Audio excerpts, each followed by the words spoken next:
আফগানিস্তানের বিপক্ষে প্রথম দুই ওয়ানডের জন্য 13 সদস্যের দল ঘোষণা বিসিবির। প্রথমবারের মতো ডাক পেলেন সৈকত, আলামিন বাদ পড়লেও ফিরেছেন তাইজুল, রুবেল ও শফিউল।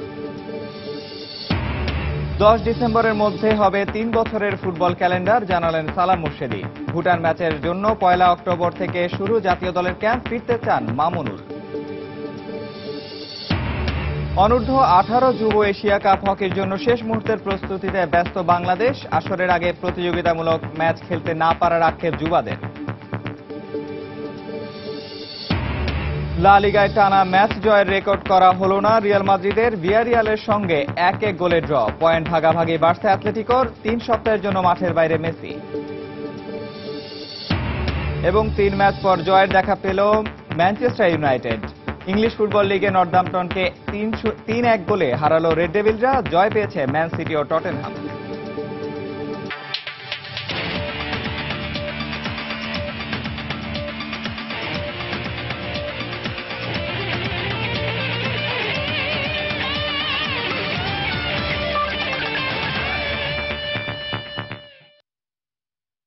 মাঠের খেলা আর মাঠের বাইরের খেলার উত্তেজনা, এসব নিয়েই আমাদের নিয়মিত আয়োজন খেলার সময়। আর এই আয়োজনে আপনাদের সঙ্গে আছি আমি নিয়ামতুল্লাহ বাবু। টাইগার ক্রিকেটের খবর। আফগানিস্তানের বিপক্ষে 3 ম্যাচ ওয়ানডে সিরিজের প্রথম 2 ম্যাচের জন্য 13 সদস্যের দল ঘোষণা করেছে বিসিবি। প্রথমবারের মতো ওয়ানডে দলে ডাক পেয়েছেন মোসাদ্দেক হোসেন সৈকত।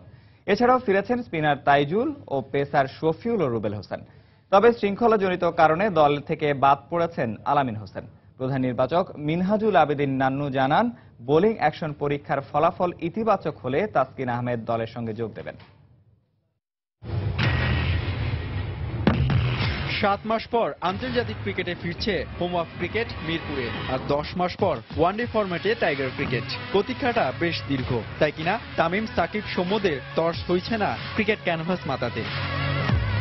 গেল কদিনে অনেক গবেষণা হয়েছে চূড়ান্ত দল নিয়ে, অবশেষে আনুষ্ঠানিকভাবে জানার পালা। কিন্তু এর আগে বেশ কিছু দ্বিপাক্ষিক সিরিজে দল ঘোষণার জন্য সংবাদ সম্মেলন তেমন একটা দেখা যায়নি। হয়তো নতুন নির্বাচক প্যানেলের প্রথম দল ঘোষণা, তাই কিছুটা চমক দিলেন প্রধান নির্বাচক নান্নু। মোসাদ্দেক হোসেন সৈকত।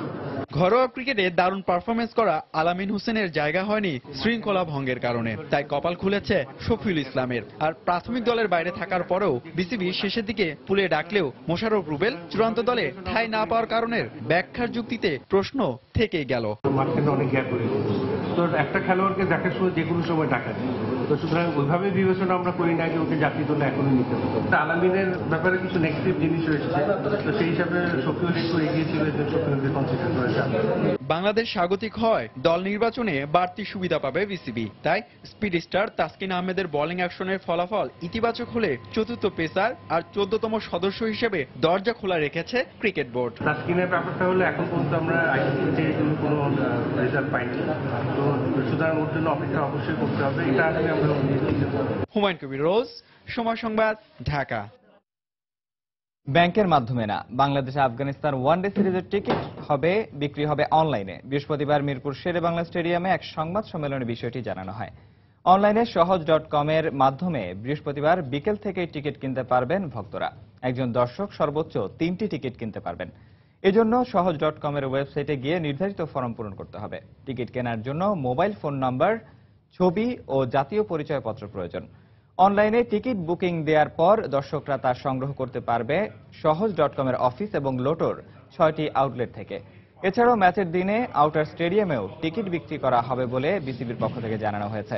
পূর্ব গ্যালারির টিকিটের মূল্য নির্ধারণ করা হয়েছে 100 টাকা, উত্তর ও দক্ষিণ গ্যালারির টিকিটের মূল্য 150 টাকা, মুশতাক ও জুয়েল গ্যালারি 300, ভিআইপি গ্যালারি 500 এবং গ্র্যান্ড স্ট্যান্ডের টিকিটের মূল্য নির্ধারণ করা হয়েছে 1000 টাকা।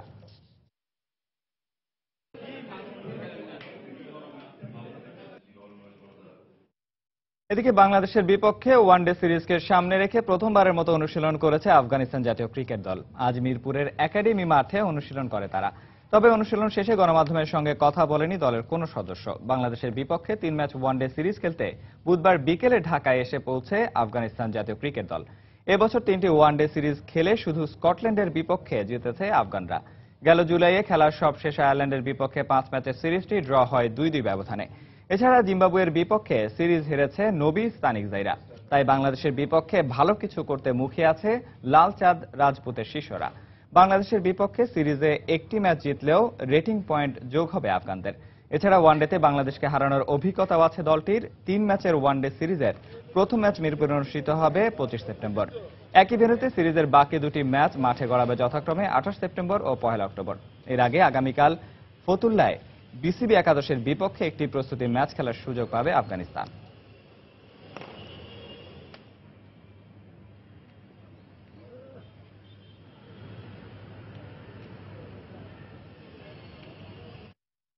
দর্শক, আপনারা জানেন যে বাংলাদেশ এবং আফগানিস্তানের মধ্যকার সিরিজ শুরু হচ্ছে 3 ম্যাচ ওয়ানডে সিরিজ।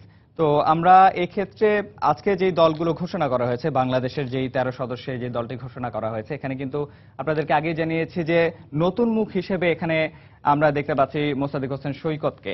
এছাড়া ইনজুরি কাটিয়ে, দীর্ঘদিনের ইনজুরি কাটিয়ে কিন্তু দলে ফিরেছেন আমাদের পেসার রুবেল হোসেন।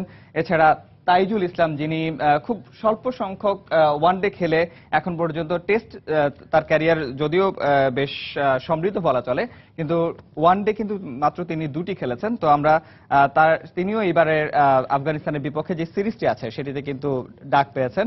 তো আমরা শুরুতেই যদি যেতে চাই যে আফগানিস্তানের কোন ক্রিকেটার আসলে বাংলাদেশের জন্য এই সিরিজে বিপজ্জনক হয়ে উঠতে পারেন, সেক্ষেত্রে প্রথমে আমরা যাব আসগর স্তানিকজাইয়ের ক্ষেত্রে, যিনি কিনা এশিয়া কাপে 2014 সালে কিন্তু বাংলাদেশকে হারানোর পেছনে তার সর্বোচ্চ যে গড় 90 অপরাজিত 90 রানের যে ইনিংসটি আছে সেটি কিন্তু তার ছিল, এবং যে ইনিংসটির কারণে আসলে বাংলাদেশ ওই ম্যাচটিতে হারে।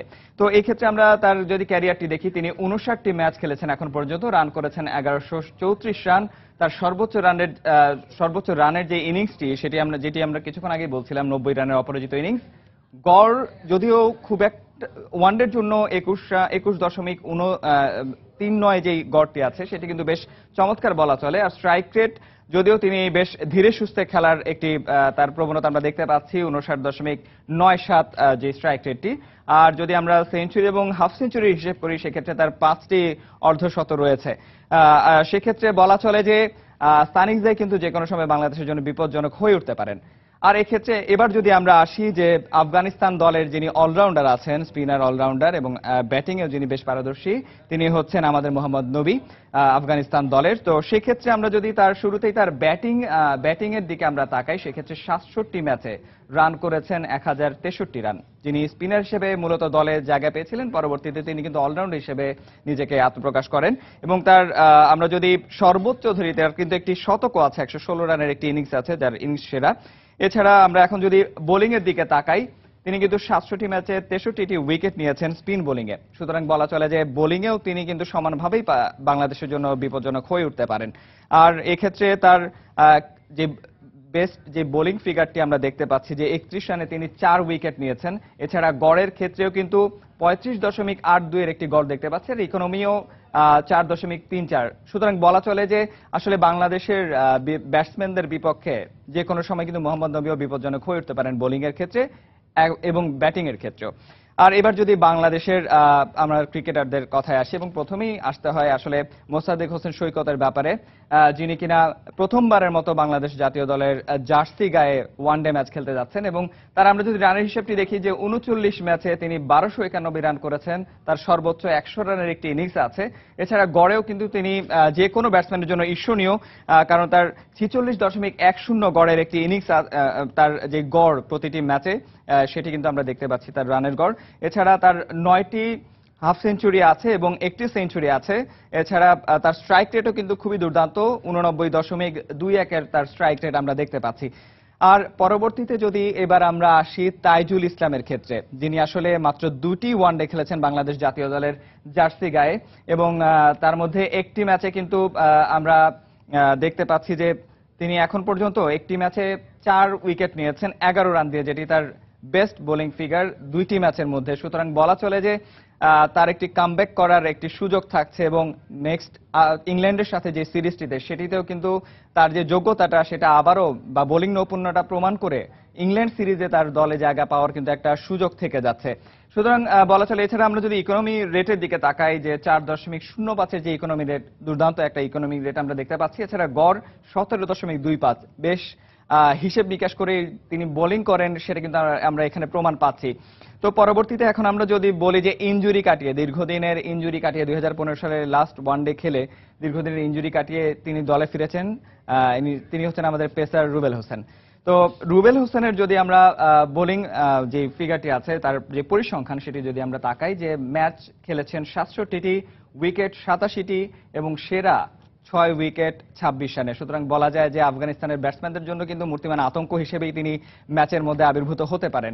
এছাড়া আমরা যদি গড় দেখি 32.7, ইকোনমি রেট একটু বেশি বলা চলে, 5.5 নয়, কিন্তু তারপরেও আমরা কিন্তু যে কোনো দুর্দিনে বাংলাদেশের ম্যাচের যে কোনো দুঃসময় কিন্তু তিনি জ্বলে উঠেছেন এবং বাংলাদেশ দলকে জয়ের দিকে এগিয়ে নিয়েছেন। এরপরে আমরা যদি আসি যে শফিউল ইসলামের ব্যাপারটিতে, শফিউল ইসলামের যে পরিসংখ্যান আছে বোলিং এর, সেটি আমরা এখন দেখব। শুরুতেই আমরা যাচ্ছি যে তিনি খেলেছেন সর্বমোট 52টি ম্যাচ, উইকেট পেয়েছেন 58টি। এক্ষেত্রে আমরা যদি ম্যাচ হিসেবে উইকেট দেখি, সেক্ষেত্রে কিন্তু খুব একটা বেশি উইকেট না, কিন্তু আমরা যদি তার সার্বিকভাবে গড় দেখতে চাই যে 36.36, বেশ ভালো গড় প্রতিটি ম্যাচ হিসেবে তার বোলিং এর যে রান দেয়ার যেই গড়। এছাড়া সেরার দিকে যদি তাকাই, 4 উইকেট 21 রানে। সুতরাং বলা চলে যে কোনো ম্যাচে শফিউল যে কোনো সময় বাংলাদেশের জন্য, বাংলাদেশের বোলিং সাইডের জন্য সম্পদ হয়ে উঠতে পারেন, যে কোনো সময় বাংলাদেশের বোলিং এর হাল ধরতে পারেন। সুতরাং বলা চলে যে 4 উইকেট 21 রান যিনি দিয়েছেন, সুতরাং শফিউল ইসলামও কিন্তু বাংলাদেশের বোলিং লাইন আপে অন্যতম বলা চলে যে বোলার, যিনি কিনা আসলে আফগানিস্তানের ব্যাটসম্যানদের যে কোনো সময়কে উপকার করে ফেলতে পারেন। তো এক্ষেত্রে আমরা এতক্ষণ দেখলাম বাংলাদেশের 4 জন ক্রিকেটারের যারা আসলে ইনজুরি কাটিয়ে ফিরেছেন, এছাড়া নতুন ভাবে অভিষেক হচ্ছে বাংলাদেশ ওয়ানডে দলে, আর আফগানিস্তানের 2 জন ক্রিকেটারের পরিসংখ্যান দেখলাম। সুতরাং বলা চলে যে আফগানিস্তান এবং বাংলাদেশের মধ্যকার বেশ জমজমাট একটি ম্যাচ দর্শকরা উপভোগ করতে যাচ্ছে এই সামনের 3টি ম্যাচের যে ওয়ানডে সিরিজে। বাংলাদেশ ক্রিকেট লীগ বিসিএল এর পৃষ্ঠপোষক হিসেবে আগামী 3 বছরের জন্য চুক্তিবদ্ধ হলো ওয়ালটন। 2014 সালের বিসিএল এর প্রথম আসর থেকে ওয়ালটন বিসিবির সাথে ছিল, সেই ধারায় এবার চুক্তির মেয়াদ আরও বাড়ালো তারা। বৃহস্পতিবার মিরপুরের মিডিয়া সেন্টারে চুক্তি অনুষ্ঠানের আয়োজন করা হয়। এ সময় বিসিবির পরিচালকদের পাশাপাশি ওয়ালটনের কর্মকর্তারা উপস্থিত ছিলেন। পরে বাংলাদেশ ক্রিকেট বোর্ডের অপারেশনস প্রধান আকরাম খান জানান, এবারের বিসিএল আসরে ঢাকার বাইরের ভেন্যুগুলোতে পেস বান্ধব উইকেটে খেলা হবে। চিঠি দিয়েছি এবং এর মধ্যে আপনারা অনেকেই ভারত নিউজিল্যান্ড টেস্ট সিরিজ প্রসঙ্গ। নিজেদের 500তম টেস্টে ভালো শুরুর পরও মিডল অর্ডারের ব্যর্থতায় বড় সংগ্রহের সুযোগ হারালো ভারত। কানপুরে সিরিজের প্রথম টেস্টে টস জিতে ব্যাটিংয়ের সিদ্ধান্ত নেয় স্বাগতিকরা। দিন শেষে 9 উইকেট হারিয়ে তাদের সংগ্রহ 291 রান। টস জিতে ব্যাটিংয়ে নেমে দলীয় 42 রানে লোকেশ রাহুলের উইকেট হারালেও বিজয় ও পূজারার 112 রানের জুটিতে বড় সংগ্রহের ইঙ্গিত দিতে থাকে ভারত। তবে এরপর স্যান্টনার সৌদিদের বোলিং ঘূর্ণিতে দ্রুত উইকেট হারায় স্বাগতিকরা। বিজয় 65 ও পূজারা ফেরেন ব্যক্তিগত 62 রানে। অধিনায়ক বিরাট কোহলি ও আজিঙ্কা রাহানেও বেশিক্ষণ টিকতে পারেনি। কোহলি 9 ও রাহানে করেন 18 রান। তবে রোহিত শর্মা ও অশ্বিনের 52 রানের জুটিতে আবারও কিছুটা গুছিয়ে ওঠে ভারত। রোহিত 35 ও অশ্বিন আউট হন 40 রান করে। নিউজিল্যান্ডের পক্ষে স্যান্টনার ও ট্রেন্ট বোল্ট নেন 3টি করে wicket. So when it's together, the umpire being fully convinced that hit the pad. Pakistan West Indies T20 series প্রসঙ্গ। 3 ম্যাচ সিরিজের প্রথম ম্যাচে দুবাইয়ের আন্তর্জাতিক ক্রিকেট স্টেডিয়ামে ওয়েস্ট ইন্ডিজের মুখোমুখি হবে পাকিস্তান। বাংলাদেশ সময় শুক্রবার ম্যাচটি শুরু হবে রাত 10টায়। সদ্যই টেস্ট র্যাঙ্কিংয়ে শীর্ষস্থান দখল করা পাকিস্তান এই সিরিজের মধ্য দিয়েই সীমিত ওভারের ক্রিকেটে দুর্বলতার অপবাদ ঘোচাতে চায়। দলকে সামনে থেকে নেতৃত্ব দেয়া অধিনায়ক এবং উইকেট রক্ষক ব্যাটসম্যান সরফরাজ আহমেদ আছেন দারুণ ছন্দে। এছাড়া ওপেনার শারজিল খান, ইমাদ ওয়াসিমরা ফর্মে থাকায় আপাতত নির্ভর আছেন তিনি। অন্যদিকে ওয়েস্ট ইন্ডিজের এবারের টি-20 বিশ্বকাপ হিরো কার্লোস ব্র্যাথওয়েট এর নেতৃত্বে মাঠে নামবে ক্যারিবীয়রা।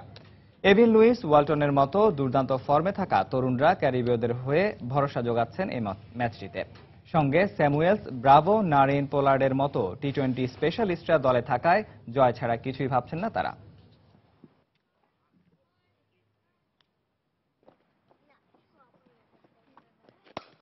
10 ডিসেম্বরের মধ্যে তৈরি করা হবে আগামী 3 বছরের বার্ষিক ক্রীড়া পঞ্জিকা। এছাড়া অক্টোবরের শেষ সপ্তাহ থেকেই শুরু হবে বাংলাদেশ চ্যাম্পিয়নশিপ লিগের 2015-16 আসর। বাফুফের কার্যনির্বাহী কমিটির সভাপতি কাজী সালাউদ্দিনের নেতৃত্বে বাফুফেতে অনুষ্ঠিত কমিটির চতুর্থ সভায় এসব সিদ্ধান্ত নেওয়া হয়। এদিকে ভুটানের বিপক্ষে এশিয়ান কাপ ফুটবলের বাছাই পর্বের প্লে অফের দ্বিতীয় লেগের ম্যাচ সামনে রেখে টম সেইন্টফিটের অধীনে 1 অক্টোবর থেকে শুরু হবে বাংলাদেশ জাতীয় ফুটবল দলের অনুশীলন ক্যাম্প।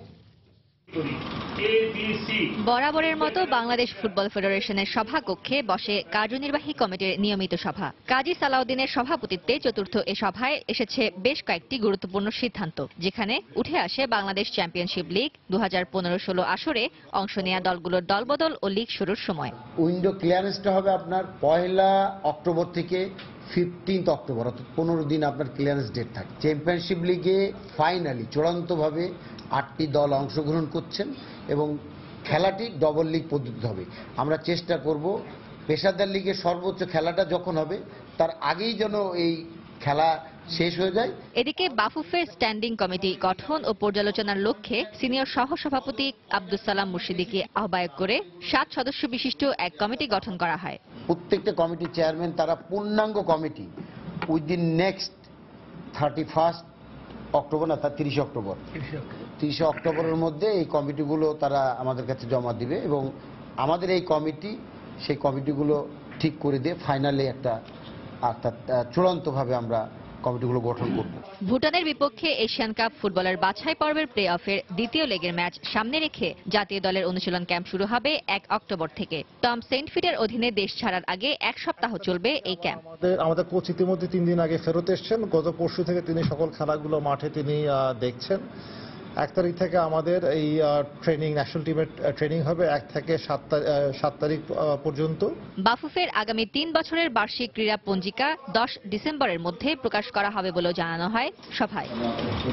ফারজানা মুমু, সময় সংবাদ, ঢাকা।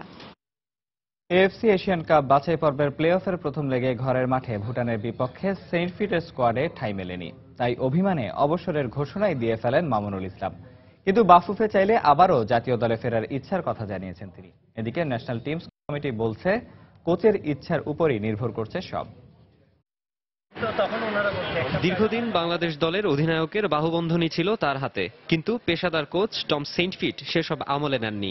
ভুটানের বিপক্ষে এশিয়ান কাপ বাছাইয়ের প্লে অফের প্রথম লেগের ম্যাচে স্কোয়াডে ঠাঁই পাননি মামুনুল। মূলত বেলজিয়ান কোচ চোটে ছিলেন মামুনুল সহ কয়েকজন ফুটবলার অনুমতি না নিয়ে ক্যাম্প ছেড়ে নৌবাহিনীর হয়ে খেলতে যাওয়ায় আর স্কোয়াড থেকে বাদ পড়েই অবসরের ঘোষণা দিয়েছিলেন মামুনুল। তবে বাফুফের কাছে কোনো আনুষ্ঠানিক চিঠি দেননি তিনি, তাই ধারণা করা হচ্ছিল হয়তো আবারও ফিরতে চান জাতীয় দলের জার্সি গায়ে। আর বাফুফের সভাপতি কাজী সালাউদ্দিনের সঙ্গে দেখা করে সেই ইচ্ছার কথাই জানালেন স্পষ্ট। বাংলাদেশ ফুটবল ফেডারেশন ম্যানেজমেন্ট যদি মনে করে আমাকে টিমে দরকার, আমি এটার জন্য দেশের জন্য আমি কামব্যাক করার ট্রাই করি। আমার ক্লাব নিয়ে ক্লাবের ম্যাচগুলিতে আপনার মনোযোগ দিচ্ছে যে আমি জানি ভালো পারফর্ম করতে পারি, আমার ক্লাব জানি ফার্স্ট লেগের শেষ একটা ভালো টপ পজিশনে থাকতে পারে। তবে আবারও তার জাতীয় দলে ফেরাটা নির্ভর করছে কোচের ইচ্ছার উপরই, এমনটাই জানালেন ন্যাশনাল টিমস কমিটির চেয়ারম্যান। তাকে গত ম্যাচে নেওয়া হয়নি, যে কোনো কারণে তাকে কোচ নেয়নি, তখন তিনি অবসর গ্রহণ করেছেন। কোচ যদি তাকে ভবিষ্যতে আবার মনে করে তাকে নেওয়ার প্রয়োজন, কোচ যদি তাকে আহ্বান করে, তিনি যদি অবসর ভেঙে আবার যদি দলে চলে আসতেন চান, সেখানে আমাদের তো কোনো অসুবিধা নাই, তো অবশ্যই সেটা আমরা স্বাগত জানাবো।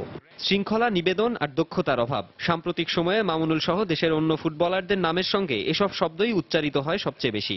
এর আগে গেল বছর ডিসেম্বরে সাফের হতাশার পর আরও একবার অধিনায়কত্ব ছাড়ার ঘোষণা দিলেও তা ছাড়েননি মামুনুল। এমনিতেই ফুটবলারদের কাছে দেশের সমর্থকদের আশা ভরসা নেই বললেই চলে। এর মাঝে অবসর নেয়া আর 3 সপ্তাহেরও কম সময়ের ব্যবধানে আবারও ফেরার ইচ্ছা প্রকাশ করে নতুন আলোচনায় জন্ম দিলেন মামুনুল ইসলাম।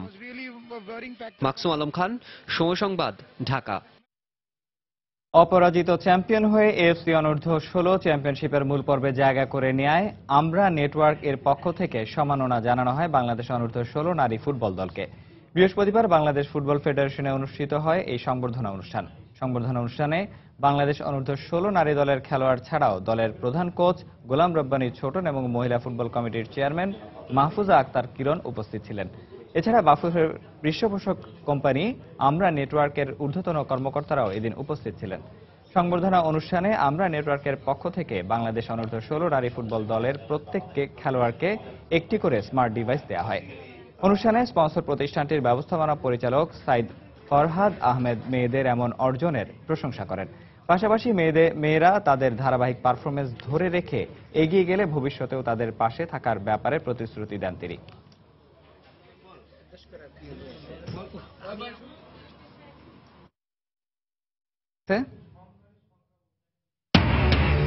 শুরু হয়েছে 36তম জাতীয় নারী দাবা চ্যাম্পিয়নশিপ। 13টি কলেজের অংশগ্রহণে 26 সেপ্টেম্বর মাঠে গড়াবে আন্তঃকলেজ নারী হ্যান্ডবল প্রতিযোগিতা।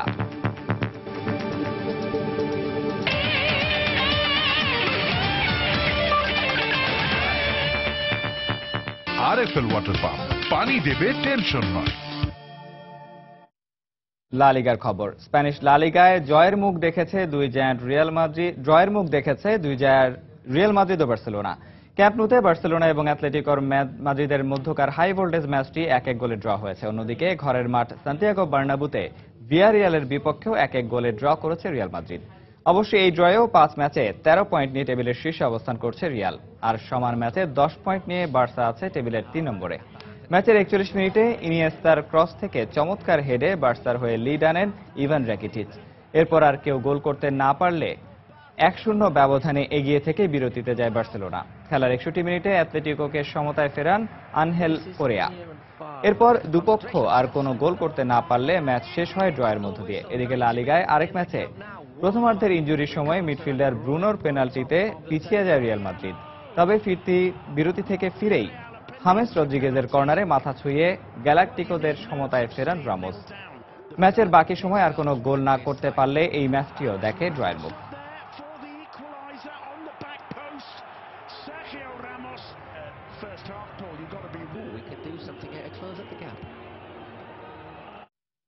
কুচকির ইনজুরিতে পড়ে 3 সপ্তাহের জন্য মাঠের বাইরে চলে গেলেন বার্সেলোনার তারকা ফুটবলার লিওনেল মেসি। বুধবার লা লিগায় অ্যাথলেটিকো মাদ্রিদের বিপক্ষে ম্যাচের সময় এই ইনজুরিতে পড়েন তিনি। অ্যাথলেটিকোর বিপক্ষে ম্যাচের দ্বিতীয়ার্ধে 59 মিনিটে উরুগুয়ান তারকা দিয়াগো গোডিনের মারাত্মক ট্যাকেলের মুখোমুখি হন মেসি, আর তাতেই ইনজুরির শিকার হন আর্জেন্টাইন ফুটবল জাদুকর। কিছুদিন আগে রাশিয়া বিশ্বকাপ বাছাই পর্বে ভেনেজুয়েলার বিপক্ষে ম্যাচে গোড়ালিতে ইনজুরিতে পড়েছিলেন মেসি। এরপরও তিনি লা লিগায় নিজ দল বার্সেলোনার হয়ে সবশেষ 5টি ম্যাচ খেলেছেন। আগামী 19 অক্টোবর চ্যাম্পিয়ন্স লিগে ম্যানচেস্টার সিটির বিপক্ষে ম্যাচের আগে তার ফেরার সম্ভাবনা নেই বললেই চলে। ফলে চ্যাম্পিয়ন্স লিগে বরুশিয়া মনশেনগ্লাডবাখ, লা লিগায় স্পোর্টিং লিজন ও সেল্টা ভিগো এবং রাশিয়া বিশ্বকাপ বাছাই পর্বে পেরু ও প্যারাগুয়ের বিপক্ষে ম্যাচগুলো খেলতে পারবেন না তিনি। ইংলিশ ফুটবল লিগ কাপের খবর। অবশেষে পরাজয়ের বৃত্ত ভাঙল ম্যানচেস্টার ইউনাইটেড। টানা 3 ম্যাচ হারের পর ইংলিশ লিগ কাপে নর্দাম্পটন টাউনের বিপক্ষে 3-1 গোলের জয়ে আসরে চতুর্থ রাউন্ড নিশ্চিত করেছে রেড ডেভিলরা। অন্যদিকে পেপ গার্দিওলার অধীনে ছুটেই চলেছে ম্যানচেস্টার সিটির জয়রথ। সোয়ানসি সিটিকে 2-1 গোলে হারিয়েছে সিটিজেনরা। অন্য ম্যাচে গিলিংহামকে 5-0 গোলে বিধ্বস্ত করেছে টটেনহাম হটস্পার। 9 দিনের ব্যবধানে টানা 3 ম্যাচে হার, উঠতে থাকা ম্যানচেস্টার ইউনাইটেডের হঠাৎ ছন্দপতন। জয়ের স্বাদ ভুলতে বসে রেড ডেভিলদের ইংলিশ লিগ কাপের তৃতীয় রাউন্ডের ম্যাচের প্রতিপক্ষ নর্দাম্পটন টাউন। ইংল্যান্ডের ঘরোয়া ফুটবলের তৃতীয় সারির ক্লাবটির বিপক্ষে শুরু থেকেই আক্রমণাত্মক মরিনহো শিষ্যরা। অধিনায়ক ওয়েন রুনি বেশ কিছু সুযোগ পেলেও তার সফলতার মুখ দেখেনি। তবে গোলরক্ষকের ভুলে নর্দাম্পটনের ডিবক্সের ভেতরে ফ্রি কিক পায় ইউনাইটেড। গুণ করার সুযোগ পেয়েছিল হোসে মরিনহোর দল, কিন্তু পোস্টের সঙ্গে বাধা হয়ে দাঁড়ায় ভাগ্য। অফসাইডে বাতিল হয় রুনির গোল। তবে প্রথমার্ধে সমতা আনে স্বাগতিক। আরেক ম্যাচে লিবার্টি স্টেডিয়ামে ম্যানচেস্টার সিটি মুখোমুখি হয় স্বাগতিক সোয়ানসি সিটির। আক্রমণ প্রতি আক্রমণ হলেও প্রথমার্ধে গোল করতে পারেনি কোনো দলই। তবে দ্বিতীয়ার্ধে শুরুতেই সিটিজেনদের লিড এনে দেন ফ্রেঞ্চ ডিফেন্ডার ক্লিশি। 67 মিনিটে সিটির লিড বাড়ান গার্দিওলার স্বদেশী মিডফিল্ডার অ্যালেক্স গার্সিয়া। এরপর ম্যাচের যোগ করার সময় সোয়ানসি সিটির মিডফিল্ডার জিলফি সিগুডসন গোল করে ব্যবধান কমালেও দলের হার এড়াতে পারেননি। 2-1 ব্যবধানে চতুর্থ রাউন্ড নিশ্চিত করে ম্যানচেস্টার সিটি পেপ গার্দিওলার অধীনে, যা সিটিজেনদের টানা 9ম জয়। এদিকে হোয়াইট হার্ট লেনে গোল উৎসব করেছে স্বাগতিক টটেনহাম হটস্পার। গিলিংহামকে 5-0 গোলে হারিয়েছে পচেতিনো শিষ্যরা। জোড়া গোল করেছেন ক্রিশ্চিয়ান এরিকসেন। এছাড়াও স্পার্টদের হয়ে একটি করে গোল করেন লামেলা জানসেন ও অনোমা। সাজিদ মুস্তাহিদ, সময় সংবাদ। অনূর্ধ্ব-18 এশিয়া কাপ হকির খবর। আসর শুরুর আগে দলের প্রস্তুতি ভালো হলেও বেশ কয়েকটি প্রতিযোগিতামূলক ম্যাচ খেলতে পারলে আরো ভালো হতো, এমনটাই জানিয়েছেন বাংলাদেশের যুব হকি দলের কোচ জাহিদ হোসেন রাজু। এদিকে ভারতীয় কোচ দলের সাফল্যের ব্যাপারে আত্মবিশ্বাসী হলেও খাটো করে দেখছেন না কোনো প্রতিপক্ষকে। বিকেএসপিতে টানা 1.5 মাস অনুশীলনের পর এবার হকি স্টেডিয়ামের নীল টার্ফে কঠোর অনুশীলনে ব্যস্ত বাংলাদেশ হকি দলের যুবারা। শনিবার শুরু হচ্ছে অনূর্ধ্ব 18 এশিয়া কাপ হকি। শেষ মুহূর্তের প্রস্তুতিতে ব্যস্ত অধিনায়ক রোমান, আশরাফুল ও সজীবরা। বিশেষ করে আশরাফুলের ড্র্যাগ ও ফ্লিকের উপর ভরসা কোচ জাহিদ হোসেন রাজুর। এছাড়া পেনাল্টি কর্নার নিয়েও আলাদাভাবে কাজ করেছে দল। তাই টুর্নামেন্টে ভালো করতে আশাবাদী কোচ। তবে ঘাটতির জায়গা প্রতিযোগিতামূলক ম্যাচ কম খেলা। কম্পিটিশন ম্যাচ যে যত দল খেলবে তাদের রেজাল্ট ওইভাবেই ভালো হবে। তো আমাদের হলো যে সেদিকে একটু পিছিয়েছে। রোমান, আশরাফুলদের স্বপ্ন এবার আসরের ফাইনাল খেলার। প্রথম ম্যাচ জিততে পারলে সহজ হবে পরের ম্যাচের পরিকল্পনা করতে। তবে এশিয়া কাপের যাত্রা শুরুর পথে প্রতিপক্ষ যখন শক্তিশালী ভারত, তখন বেশ সাবধানী বাংলাদেশের কোচ। ফার্স্ট ম্যাচের উপরে অনেক কিছু নির্ভর করতেছে। সেমিফাইনালের দিকে পাকিস্তান যদি চলে আসে, আমরা গ্রুপ ফাইনাল যদি থাকে, তাহলে আমরা একটা দুর্বল প্রতিপক্ষ পেয়ে যাব। তো আমাদের ফার্স্ট খেলাটাকে টার্গেট করছি যে আমরা ভালো কিছু যেন আমাদের ছেলেরা করতে পারে। আমাদের যে অ্যাটাকিং হলো যে বলগুলোকে কিভাবে কালেক্ট করে আর কি, ওদের হলো যে অ্যাটাককে থামিয়ে কিভাবে টার্নওভারের মাধ্যমে কুইক অ্যাটাক করে কিভাবে মানে রেজাল্ট আনা যায়। এদিকে টুর্নামেন্টের শিরোপার দাবিদার ভারত। ভারতীয় কোচ ভিজে কারিয়াপ্পা দলের সাফল্যের ব্যাপারে যথেষ্ট আত্মবিশ্বাসী হলেও হালকাভাবে দেখছেন না কোনো প্রতিপক্ষকেই। কেননা কোনো দল সম্পর্কে ধারণা নেই ভারতীয় কোচের। ক্যাম্প থেকে ছেলেরা যেমন প্রস্তুতি নিয়েছে তাতে আমি সন্তুষ্ট। আমি আত্মবিশ্বাসী দল ভালো খেলবে, কিন্তু কাউকেই হালকাভাবে দেখছি না। যেহেতু কারো সম্পর্কে আমাদের তেমন কোনো ধারণা নেই, তাই আমরা যথেষ্ট সাবধান হয়েই খেলবো। মাঠের খেলায় সফল হতে শেষবারের মতো নিজেদেরকে ঝালাই করে নিচ্ছে টুর্নামেন্টে অংশ নেওয়া দলগুলো। নাসির সুলতান, সময় সংবাদ, ঢাকা। আগামী 26 সেপ্টেম্বর থেকে শুরু হবে আন্তঃ কলেজ নারী হ্যান্ডবল প্রতিযোগিতা। টুর্নামেন্টের সবগুলো ম্যাচই অনুষ্ঠিত হবে জাতীয় হ্যান্ডবল স্টেডিয়ামে। বৃহস্পতিবার এক সংবাদ সম্মেলনের মাধ্যমে বিষয়টি নিশ্চিত করেছে হ্যান্ডবল ফেডারেশন। এবারের প্রতিযোগিতায় অংশগ্রহণ করবে 13টি কলেজ। উদ্বোধনী ম্যাচে মোকাবেলা করবে Viqarunnisa Noon school and college ও নারায়ণগঞ্জ কলেজ। দলগুলো 4টি গ্রুপে বিভক্ত হয়ে পরস্পরের প্রতিদ্বন্দ্বিতা করবে। প্রতিটি গ্রুপের চ্যাম্পিয়ন ও রানার আপ দল নিয়ে অনুষ্ঠিত হবে কোয়ার্টার ফাইনাল পর্ব। আগামী 29 সেপ্টেম্বর শেষ হবে 4 দিন ব্যাপী আন্তঃ কলেজ হ্যান্ডবল প্রতিযোগিতা। টুর্নামেন্টের বাজেট নির্ধারণ করা হয়েছে 5.5 লক্ষ টাকা। দাবার খবর। এলিগ্যান্ট ইন্টারন্যাশনাল চেজ একাডেমির পৃষ্ঠপোষকতায় ও দাবা ফেডারেশনের আয়োজনে শুরু হয়েছে 36তম জাতীয় নারী দাবা চ্যাম্পিয়নশিপ। প্রতিযোগিতার আনুষ্ঠানিক উদ্বোধন করেন দাবা ফেডারেশনের সহসভাপতি ও সাইফ পাওয়ার টেকের ব্যবস্থাপনা পরিচালক তরফদার রুহুল আমিন। 2 নারী ফিদে মাস্টার ও 23 জন রেটিং প্রাপ্ত খেলোয়াড় সহ রেকর্ড সংখ্যক 53 জন এই ইভেন্টে অংশ নিচ্ছেন। প্রথম রাউন্ডের খেলা শেষে 26 জন দাবাড়ু নিজ নিজ খেলায় জয়ী হয়েছেন।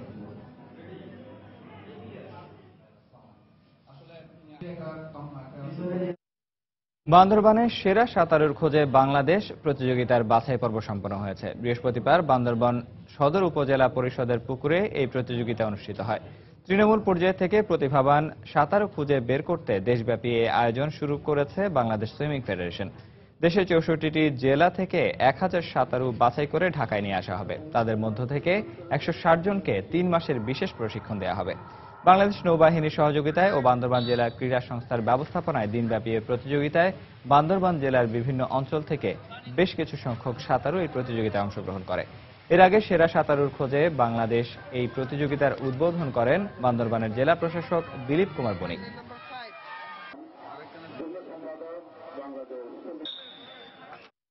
খেলার সময় শীর্ষ সংবাদগুলো জানিয়ে দিচ্ছি আরেকবার। আফগানিস্তানের বিপক্ষে প্রথম 2 ওয়ানডের জন্য 13 সদস্যের দল ঘোষণা বিসিবির। প্রথমবারের মতো ডাক পেলেন সৈকত। আলামিন বাদ পড়লেও ফিরেছেন তাইজুল, রুবেল ও শফিউল। 10 ডিসেম্বরের মধ্যে 3 বছরের ফুটবল ক্যালেন্ডার করা হবে জানালেন সালাম মুর্শেদি। ভুটান ম্যাচের জন্য 1 অক্টোবর থেকে শুরু জাতীয় দলের ক্যাম্প, ফিরতে চান মামুনুল। অনূর্ধ্ব 18 যুব এশিয়া কাপ হকির জন্য শেষ মুহূর্তের প্রস্তুতিতে ব্যস্ত বাংলাদেশ। আসরের আগে প্রতিযোগিতামূলক ম্যাচ খেলতে না পারার আক্ষেপ যুবাদের। লা লিগায় টানা ম্যাচ জয়ের রেকর্ড করা হলো না রিয়াল মাদ্রিদের। ভিয়ারিয়ালের সঙ্গে 1-1 গোলে ড্র। পয়েন্ট ভাগাভাগি বার্সা অ্যাটলেটিকোর। 3 সপ্তাহের জন্য মাঠের বাইরে মেসি। এবং 3 ম্যাচ পর জয়ের দেখা পেল ম্যানচেস্টার ইউনাইটেড। ইংলিশ ফুটবল লিগে নর্দাম্পটনকে 3-1 গোলে হারালো রেড ডেভিলরা। জয় পেয়েছে ম্যান সিটি ও টটেনহাম। দর্শক, এই ছিল খেলার সময়ের এখনকার আয়োজন। যে কোনো খবর পেতে ভিজিট করুন সময়নিউজ.tv। আর খেলার জগতের সব খবর, সর্বশেষ খবর জানতে সঙ্গে থাকুন।